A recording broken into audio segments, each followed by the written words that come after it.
Total War Warhammer 2 has a profound amount of lords to choose from. With well over 30 lords, there are plenty of different ways to approach any campaign in both the Mortal Empires as well as the Vortex campaign. In today's video, we're going to talk about the top 5 most powerful lords. This list is not in any particular order as far as power scale goes, but I think you'll find that playing any of these lords can make for an extremely overpowered and a deadly playthrough. From individual mechanics, strength of starting location, or simply the ability to buff the entire army, each one of these legendary lords has earned their place upon this mighty list.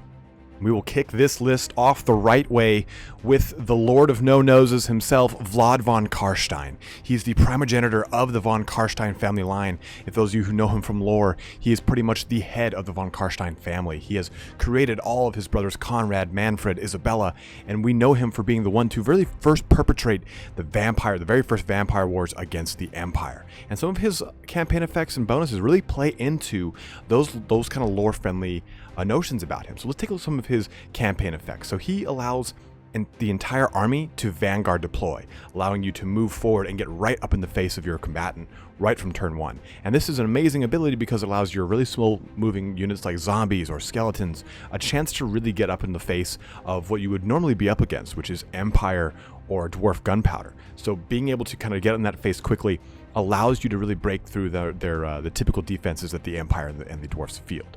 In addition to that, he has Siege Attacker, meaning he can knock down gates on his own. He doesn't need battering rams, which is super strong right out the gate. He gives a bonus to attack with Isabella von CARSTEIN. Now, Isabella von CARSTEIN is another legendary lord, or I guess lady, and you have access to recruit her on turn 1. So if you get her in your army quickly and you have her reinforce with VLAD von CARSTEIN, you get that a plus 15 melee attack for both these lords, which is a really great little bonus to have.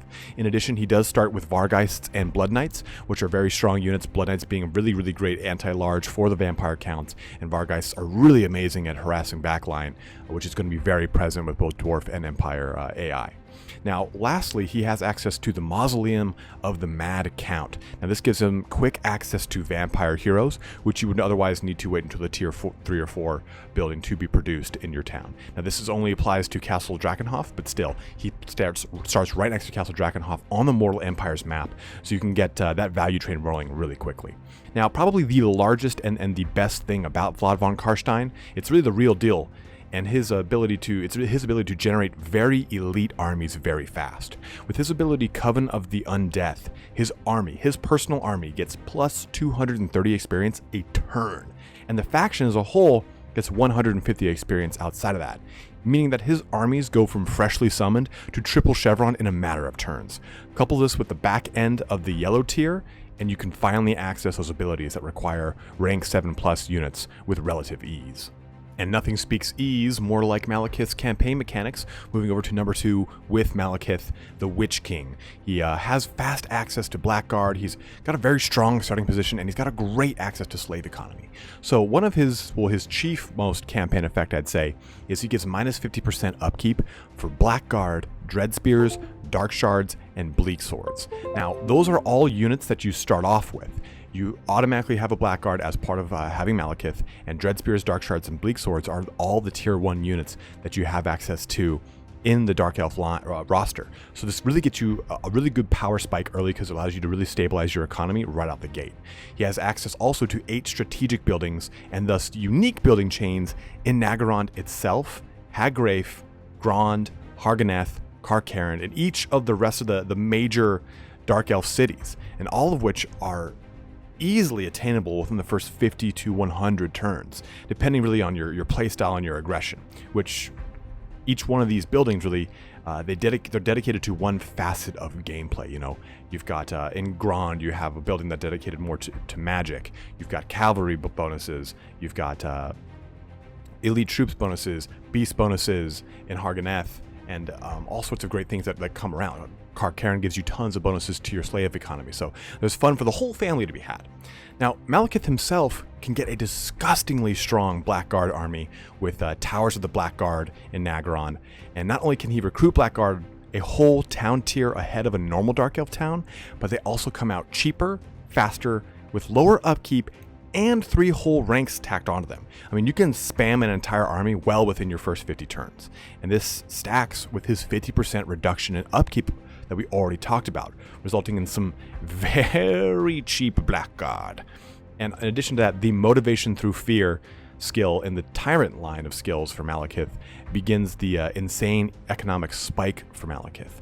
It grants him a 20% increase to slave economy, and this is huge. It helps to catapult Malekith's economy far above the opposition. I mean, you can use this in conjunction with the CARSTEIN unique slave building to really just plummet the opposition's economic lead over yours. I mean, you get so far ahead of them, and you can make so many more lords and have so many more armies out on the field at the same time that it's a monumental. Now, he does have access to a hidden item, the Armor of Midnight. In order to get this item, you need 6,000 plus slaves, and you have to take Val's Anvil in the south, and not the one that's actually on Ulthuan.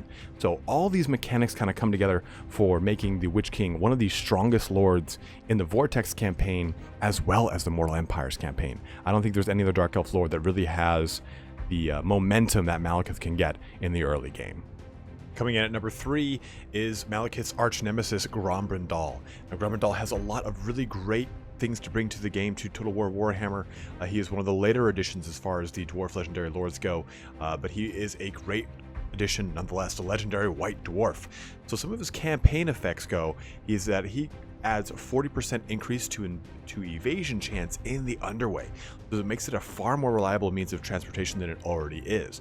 And with a lot of your kind of early engagements being centered around greenskins, it makes it so that you actually have a little bit more of a fighting chance, a little bit easier of a time working in and outside of the underway. Now, some of his other bonuses are the Runic Forge, which is really not to be underestimated. Its ability to capitalize on a region rich with resources allows you to produce magic items for an already devastating lord. Grombrindal can become an absolute powerhouse with the right items. Hell, even without those items, he's just fierce. Now, speaking of items, he has access to 4 legendary items, making Grombrindal one of the only characters with over 3 quest items attached to him. Usually they have a 4th item that's a hidden item, but all 4 of his legendary items are just stacked up right on top of him, has access to him right away. Now, all the items are strong as hell, too. You have the Armor of Gromril's Scales, the Rune Axe of Grombrindal, the Rune Helm of Zufbar, and the Cloak of Valaya. Each one specializing in a certain aspect to make Grombrindal disgusting in combat. The Scales enhances his ward and physical resist. The Axe increases his AP attacks through the roof. Now, of course, you cannot talk about Grombrindal without going into his Living Ancestor ability that kicks off on turn 3 of your playthrough with Grombrindal. And how this works is it's a 25 turn buff where you can choose one of the 3 ancestor gods of the dwarfs, including homage to the White Dwarf himself. So you have Grombrindal's Fury, which increases melee attack, melee defense, and weapon strength for Grombrindal himself, turning him to just a complete face melter when he already is quite strong in combat. In addition to that, you have Apprentice of Grungi, Grungi's teachings. Now, Grungi is the dwarf god of construction, of engineering, of all these things that kind of pertained to building units, building structures. Now, you have an increase to research rate, an upkeep reduction for all units, construction cost and recruitment cost reductions as well. Now, on top of that, you have Kin of Grimnir, Grimnir's strength, really, who is the god of war for the dwarfs. Not to be confused with Kratos, that's a whole different thing. But he gives bonuses to melee defense, reload time reduction, and melee attack for Grombrindal specifics army, not faction-wide. That is important to note, but still, it is extremely strong. With our last buff here, Paramour of Valaya, Valaya's protection, the goddess of hearth and home, the person who created and granted runes to the dwarfs. This gives you a minus to the enemy's power, Winds of Magic power reserve, casualty replenishment rate, public order bonuses, and Untainted. All these in conjunction made for a extremely strong lord in Total War Warhammer 1 for Grombrindal. It is no less true here in Total War Warhammer 2. Grombrindal is the absolute dwarf king of the Mortal Empires. Since we're talking about Dwarf Kings, let's talk about Toad Kings. Let's talk about Mazdamundi, number 4 on our list. He is honestly one of the strongest lords in the game, between 2 really powerful bound spells, his mound options, his regen. He has so many things going for him. So taking a look at his campaign effects, he has a minus 50% upkeep for Temple Guard, a minus 50% construction for star chambers, which basically allows you quicker and faster access to growing your geomantic web, which is really the crux of the Lizardman campaign. He also has a minus 30% to the cost of all of the rights for Mazdamundi's campaign, which is huge. In addition, he also starts with Temple Guard and a solar engine, so he already has that reduction to upkeep for the Temple Guard he starts with. Now, one of the biggest bonuses for Mazdamundi is his geographical location. He starts in the Isthmus of Lustria, in the very center of the new world between Lustria and Nagorond. Now, the biggest thing about this is that he has such a quick and easy access to the majority of the Lizardman unique buildings. The Northern Great Jungle has 3 unique buildings, and the only thing that's really there to oppose him is a fledgling Skrulk and Blue Viper Orcs. There's the Creeping Jungles, which has got 1 unique building, and it's directly south. It's got, again, Blue Viper Orcs. The Forest of the Viper is just directly north of where Mazdamundi starts, and that has 1 unique building. Mosquito Swamps has 1.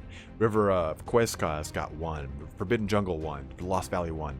All of these things are right by Mazdamundi's starting location, which already in and of itself has got 3 unique buildings attached to it. So you can just have this economic powerhouse, all these buildings that are focusing on aspects of your army that you want to specialize in.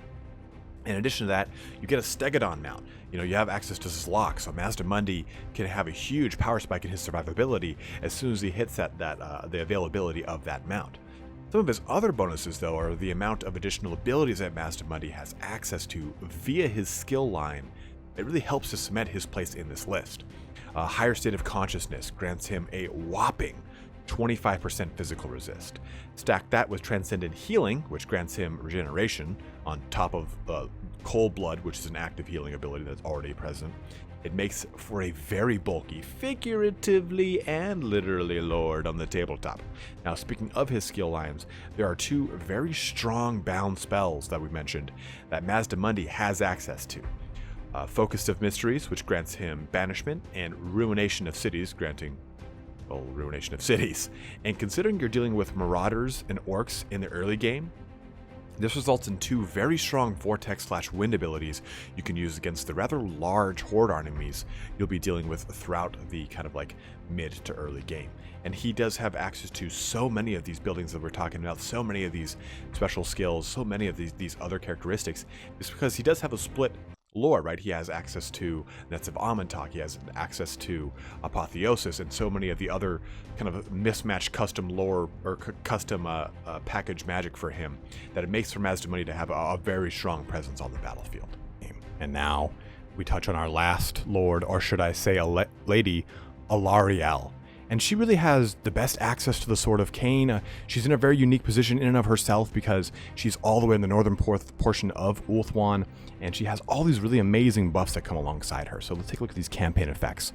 She has a minus 75% reduction to the cost of the Rite of Aisha, a plus 15% damage to Sisters of Avalorn and Handmaidens, which she has quick, hard, easy access to.